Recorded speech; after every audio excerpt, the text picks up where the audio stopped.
Okay, so last meeting we have discussed about how to design a research topic.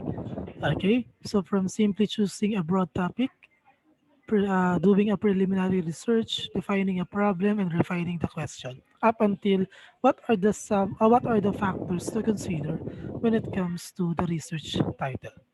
Okay, so we do have, I presented 13 factors to consider, di ba? When it comes to your research title. Okay, so those are some of the important details no, regarding your topics or in choosing your topic as well as in creating your research title. Okay, so now after that, we'll now go and jump to the chapter 1. Okay, so the problem and its background. Okay, so identifying inquiry and stating the problem. So chapter 1 na tayo. So the problem and its background. Okay, so let's skip the part of the aims and goals. So chapter 1, so but this is not the entire scope na of the chapter 1, di ba? Hindi ayan ha. So don't find it.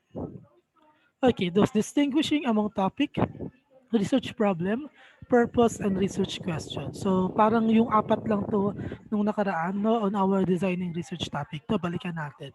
Okay, so first is a topic. Okay, di ba sabi doon, choose a broad topic. So here, a broad subject matter addressed by the study. Okay, let's say for example, your chosen broad topic was senior high school mathematics. Okay, that is a broad topic. No, hindi pa specific yon because there are a lot of areas no, in senior high school mathematics. Now, pagkatapos ng choosing a broad topic, you must now come up with a research problem. Okay, so research problem, a general educational issue, concern, or controversy addressed in research that narrows the topic. Okay, so tawag dito, regarding your topic which is senior high school mathematics, okay, so example lang ha for an instance. Kunwari, yun yung broad topic ninyo. Okay, and then you're going to come up with a research problem out of that broad topic. Okay, so we are narrowing it down now from a broad topic and then up to a specific later on. Okay, so we will narrow it. So what will be your research problem? Sabi daw, it can be a general educational issue or a concern or even a controversy addressed no, in research that narrows the topic. So you can now focus on low grades or there is a problem no sa tingin nyo in senior high school students no in general mathematics when it comes to their grades no wherein it seems to be low. Okay? So yun yung research problem ninyo about senior high school mathematics. Okay? Ang research problem, meron tayong low grades ng senior high school students when it comes to the Gen Math, okay, or general mathematics. After those research problem, you are now going to find your purpose. Okay? Or your purpose statement. So ano yung purpose statement natin? It defines as the major intent or objective of the study used to address the problem. So out of that research problem, we're in low grades of senior high school students in general mathematics. So what will be your purpose? Of course, kung meron tayong low grades ng senior high school students in that particular subject, okay, the main goal or the purpose of this study must improve the grades of senior high school students in general mathematics. Okay, so that is the purpose, not the intention of the study. Okay, so to improve the grades of senior high school students in general mathematics. Okay, so out of your broad topic, no, you come up with a research problem and then the purpose. Okay, so in doing that, and then lastly, you will now come up with a specific research question. Okay, so it will be specific na. Okay, so sa research question, it narrows the purpose into specific questions now that the researcher would like to answer or address in the study. Okay, so ang purpose kanina is to improve the grades of senior high school students in general mathematics. Okay, so now you are going to focus on a certain variable here. Okay, kung saan mo gusto na variable. Okay, so research question na tayo. So for an instance, for example lang dito, okay, can peer tutoring improve the grades of senior high school students in general mathematics? Okay, so kung yung peer tutoring daw ba will improve the grades of senior high school students in general mathematics? Okay, so out of that research question, you can now come up with your research title.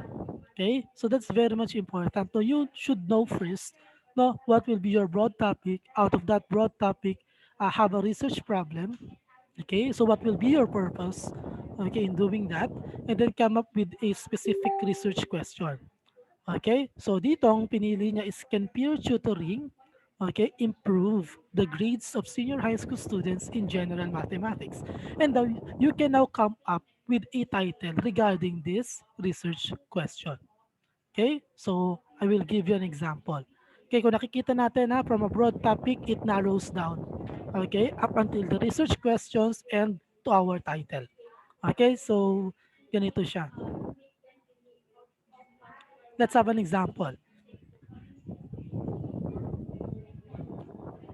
Okay, so wait lang. So seeking a problem theories to be validated, skip natin yan.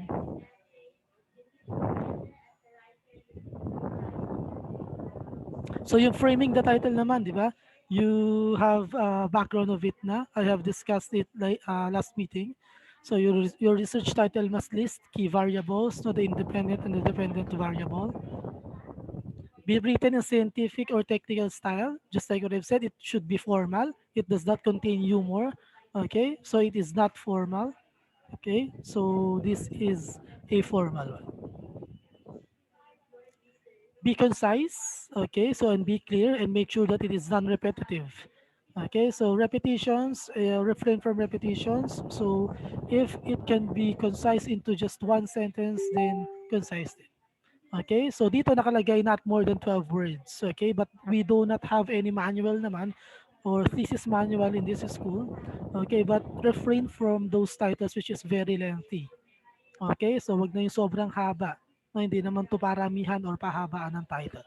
Okay, so just be concise, clear on your research title. So reflect senior high school students' context. Just like what I've said, it must be relevant to your field, no, or to your strand.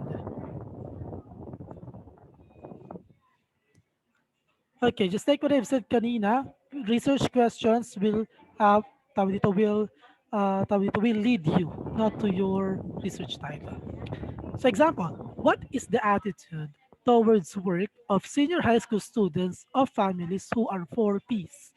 Okay, or Pantawid Pamilyang Pilipino Program beneficiaries. Again, who is or what is the attitude towards work of senior high school students of families who are 4Ps beneficiary? That is the research question.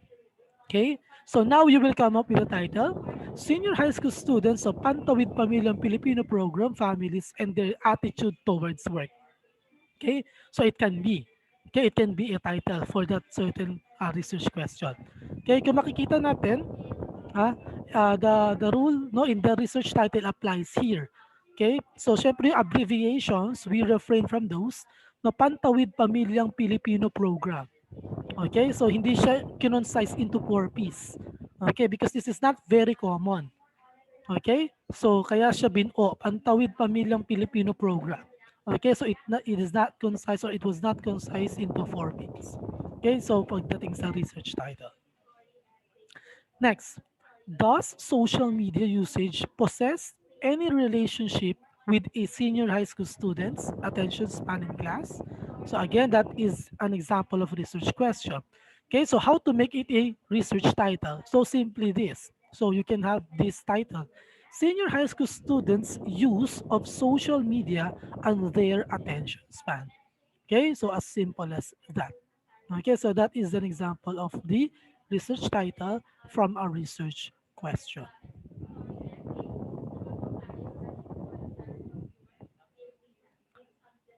Next, punta tayo sa background of the study. Okay? So sa ating background of the study, sa introduction part ng ating research, no, included si background of the study. Okay, so the background of the study is the part of your paper where you inform the reader of the context of the study. Okay? So when we say context, it means the situation or circumstances no, within which your research topic was conceptualized. Okay? So it is also in this part of paper where you justify No, the need to conduct a research study about the topic selected by establishing the research gap. No, ito yung research gap natin. Pag sinabi natin research gap, it is an under or unexplored area of a topic that requires further exploration. Pag sinabing gap or research gap, no, it can be in a form of other variables. It can be conditions, it can be populations, methodology, or test subject. Okay? So sa background of the study, just like what I've said, so dito rin natin makikita why we need to conduct the research study. Okay? So kung bakit natin kailangan gawin yung study na to. So meaning, you're going to find additional informations or background informations regarding the chosen topic of yours. So in writing this section, introduce and briefly define the variables under the study. Okay? So what are the variables not presented in your study? Let's say, for example, the IV and the DV. Okay? So it must be introduced, briefly introduced. Okay? So and you can now have an information, or you can look for informations, okay, brief explanations, no, of what is that variable, okay, or variable. So what are those variables? No, you can introduce it on the background of the study. Next, cite the most important study or related literature. Okay, so in the background of the study, as an introduction, you can cite a most important study which is relevant not to your topic. Okay, so pwede ka maghanap ng isang research study na sa tingin mo plays vital role no with your research topic, okay, or with your research, okay, and also related literatures, okay, or related literature, okay, na maganda that will suit to your topic. Okay, so you can cite all of those additional or background information. So be consistent with terms used. So wag pabago-bago. Ensure that paragraphs summarize unresolved issues, conflicting findings, social concerns, or educational, national, or international issues. So the paragraphs that should be involved no, in the background of the study were not just merely paragraph. It must be summarize unresolved issues. Okay, so it can be conflicting findings, no? Kaya yung sabi kanina, you can cite important study related to your topic or related literatures, no? Any social concerns. Okay, so national man or international issues, no, regarding your topic.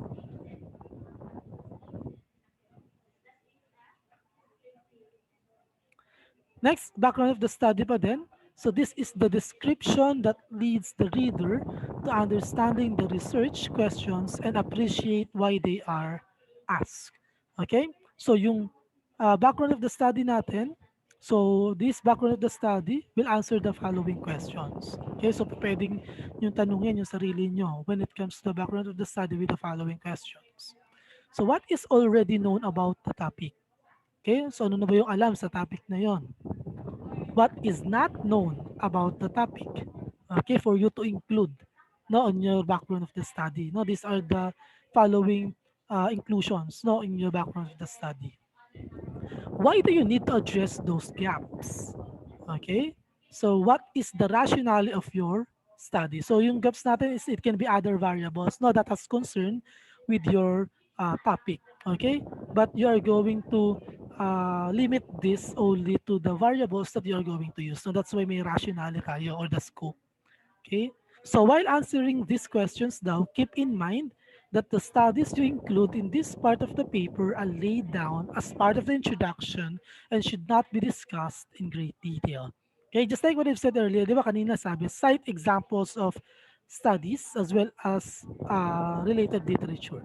Okay, so you can do so. You can cite previously conducted study which is very relevant to your topic. Okay? So, pwede mo siyang ilagay dyan, i-cite mo siya. Okay, you can enumerate the findings or the results of that certain study, but not to the extent that in full detail. Okay? So, not to the extent na gagawin mo in full detail yung sinite mo na study. Okay? So, yun lang maka-importanting bagay na sa tingin mo may kinalaman no, doon sa iyong topic. No, hindi mo ilalagay yung entire research of others to your research. Okay?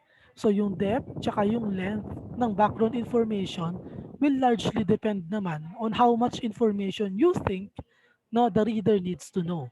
okay, in order for them to have a full grasp no, of the topic being discussed. Okay, nasa sa inyo naman kung gaano kahaba. Okay, kung there are so many informations talaga for the background of the study regarding your topic, then you may do so. Okay, but be careful lang and be mindful for those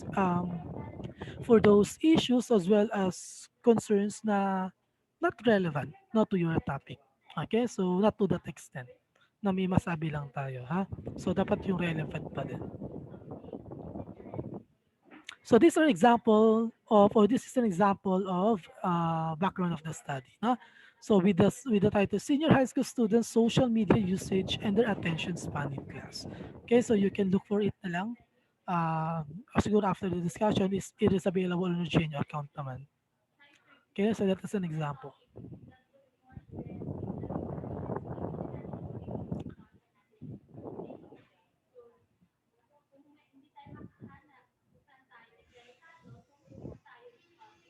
Wait for a while, no? Charge ko lang.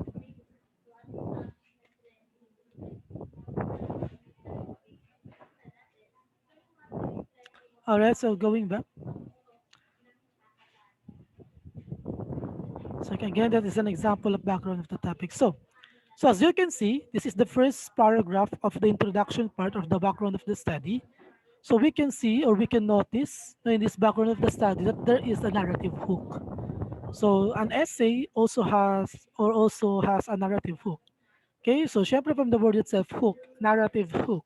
Okay, so it must hook the attention of the reader. Okay, it should be, the reader must be interested. Okay, or you should caught the interest no, of the reader. Okay, so ang ginawa niya dito narrative hook sa example is over the past decade, social media has drastically increased its breadth in terms of the number of people who use it significantly. In fact, Facebook alone, as of January 2017, has reached a record high of approximately, okay, large numbers, no? Active users and blah, blah, blah.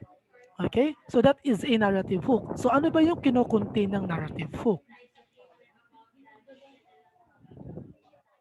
So ito yung narrative hook. Sabi, narrative hook serves the important function of drawing the reader into a study. Ganun din, di ba? Into a story. Okay? So a story must have a good narrative hook at first. Okay? In order for them or in order for the reader to read it entirely. Okay? So hindi sila maboboring. And also, sa start pa lang naman o sa umpisa lang ng kwento, okay? So there must, tawag dito, dapat makokot mo na yung attention nila. Okay? So, ganun din dito sa narrative hook ng ating research study. Okay? Siyempre, lalo na research study. Di ba? Paano nila babasahin yan ang pagkahaba-haba niya, ang boring-boring niyan basahin, di ba? Kung hindi ka maganda o kung hindi maganda yung narrative hook mo. Okay? So, what more pa dito, di ba? Sa story kasi, medyo madali lang halos, lalo na kung gusto naman niya yung genre na yon. Unless here, or unlike here, in a research study. Okay? So what does narrative hook cause the reader to pay attention? Just like what I've said, it causes the reader to elicit emotional or attitudinal responses. It sparks interest. It encourages the reader to continue reading. Okay? So yung narrative hook natin, it can compose or it can consist of the following. Okay, just like you have seen earlier, di ba, meron siya approximately, no, there is numbers there. Okay, so we can add statistical data. Okay, so let's say for example, more than 50% of the adult population experiences depression today. Okay, so that is one tawag ito, factors or one thing you can include in your narrative hook, which is statistical data on your background of the study. Okay, you can also add a provocative question. Okay, so what is an example of a provocative question? For example, why are school policies that ban smoking in high schools not being enforced? Okay, so you can now tawag ito, question. Okay, so you can provide questions, a provocative one. Also, there must be a clear need for research. Bakit kailangan yung research na yon? Okay, so school suspension is drawing increased attention among education researchers. Okay, so school suspension is drawing increased attention among education researchers. So also, it can narrative hook must include the intent or the purpose of the study. Okay, so the intent of this study is to examine how clients construe the therapist-client relationship. So these are examples now, no? So these are some factors or some things to consider, okay, when it comes to creating your narrative hook, no, in your introduction of your background of the study. Okay, so po pwede nyo yung ilagay dun sa inyong first paragraph as a narrative hook.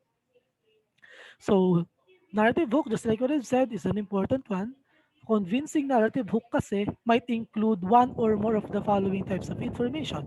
This nga yun, ito yun, statistical data, provocative, clear need for research, the intent or purpose of the study. So that is a narrative hook. So napunta naman tayo kay research questions. So kanina, nadaanan na natin si research questions. You are familiar with this naman na. Okay, so before that, let's go to research problem muna. Okay, so nadaanan na rin naman natin to kanina. Okay, so quantitative research problem dealt more with the precision and specificity of the problem. Furthermore, the quantitative research problem describes trends and patterns of a phenomenon. Okay, so yung research problem natin is simple lang, no, as a problem you would like to research. Na kung ano yung mga problem that you would like to research. Okay, so ayan siya. So where do research problems can be found? Okay, so or where do research problems can be found? So sa ating SOP, yung research problem natin, pwede siya matagpuan sa ating SOP. Okay, or your research questions can be found on your SOP. No? So SOP stands for Statement of the Problem.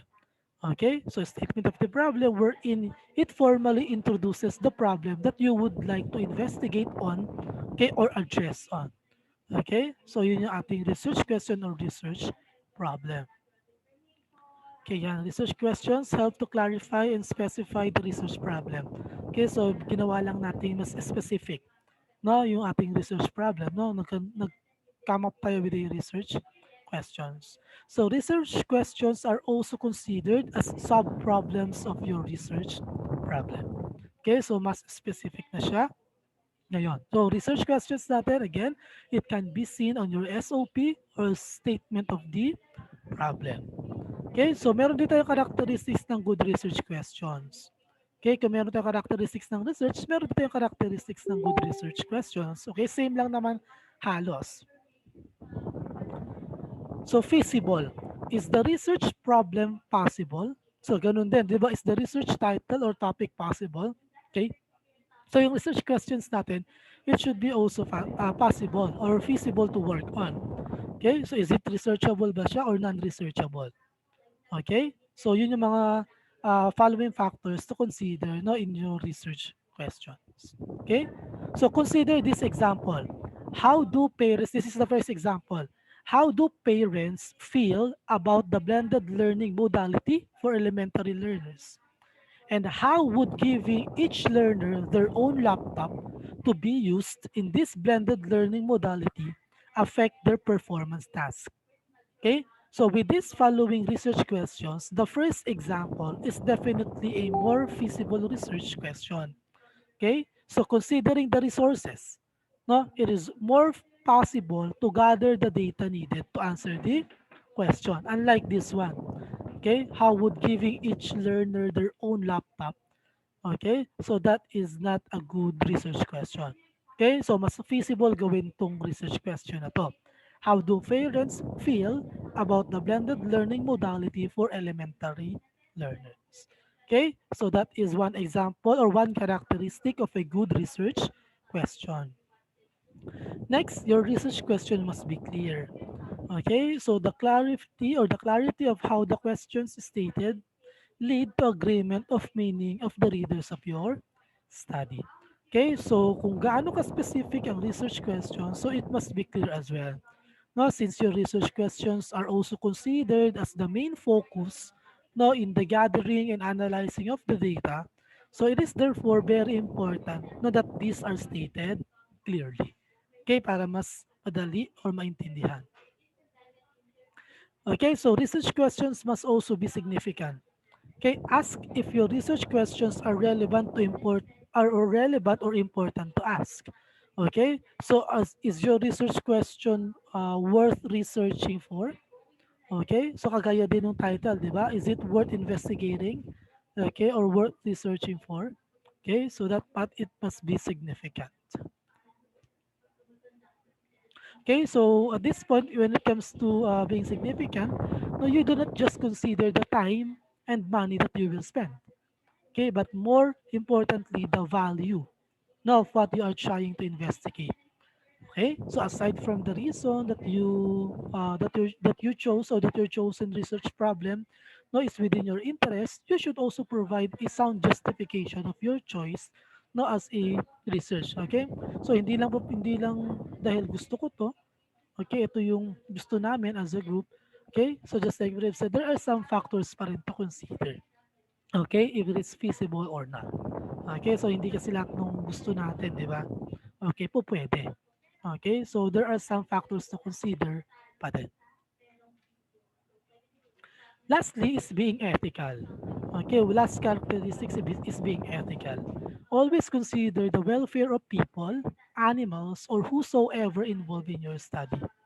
Okay, so here it must be ethical.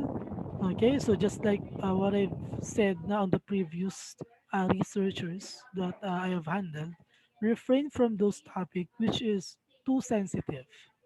Okay, so refrain from those sex education, the sensual one, refrain for those the LGBTQ community. Okay, so refrain from those studies. Okay, because we should consider the welfare of people as well as the animals, no? Kung tungkol naman sa mga hayop. Okay, so refrain from those no sensitive issues regarding them. Okay, because this is just a research. Okay, this is an undergraduate research. If you would like to pursue a more higher intellectual research for that topic, so for example, sex education one, essential one, okay, so doon na sa postgraduate nyo na. No, you can pursue that. Okay, so ang aim lang natin with the undergraduate thesis of yours is just to have an experience, no, an idea or a notion on how to make no a research or how to work no on your research. Okay, but not to the extent na meron na tayong masasaktan or masasagasaan na tao or feelings, di ba? So, hindi naman maganda yon yung ganong klase ng research. Okay?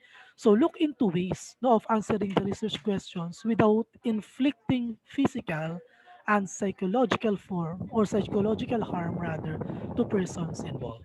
Okay, so we should always be ethical no in what we are doing. Okay, so that is one significant characteristic of a research question, no? Ethical. So formulating research questions, you can read this na lang, no? So yung research questions lang naman natin, madali lang yan. So research questions for descriptive research. So meron din tayong mga examples of this. Ayan, what are the various social media platforms used by senior high students? Okay. Research questions naman sa correlational. Okay, is there significant relationship between the type of social media used no, and the level of digital literacy of students. So when we say correlational, di ba, tawag dito, it is relationship between two or more variables. Okay? But correlational or being correlation does not equal to causal relationship. Okay? Kasi ang causal relationship is a cause and effect. Okay? This is to just to know what is the relationship no, between the two or more variables. So research questions, experimental and quasi-experimental. Okay, so these are examples of this. No, a significant difference between the post-test tsaka sa scores sa post-test groups ng CG tsaka ng EG, no, ng control group at ng experimental group. Next is the SOP, the statement of the problem. Okay, so this section contains the purpose, statements, and the research questions. Okay, dito na nakapaloob. So nagsisimula siya lagi in this line. This study or this research aims to, no, blah, blah, blah. Okay, and then followed by another line, specifically, this research or this study seeks to answer the following questions. Na ilalagay mo na ngayon yung following questions or research questions. Okay, so phrase questions with the data to be collected in mind. Answer the questions and rephrase question. if your intended answer does not match the question. Okay, so don't mind it. So example, SOP. Diba? Ito yung kanina. First na ilalagay. This study generally aims to determine if, okay, the topic of yours, if senior high school students' use of social media possess significant relationship with their attention span in class. Okay? Specifically, this study shall seek answers to the following questions. Now, ilalagay na ngayon yung mga research questions together with the variables. What is the level of social media usage of grade 12 students of DLSAU in terms of, these are the following variables, forms of social media, in terms of frequency of social media use, in terms of mode of social media use. Okay, so that's one. Second, research question, what is the attention span in class of grade 12 students of the LSAU? Okay, so ano yung attention span nila? Okay, so lahat ng SOP, lahat ng questions sa SOP must manifest on your chapter 4, which is the data interpretation or analysis, di ba?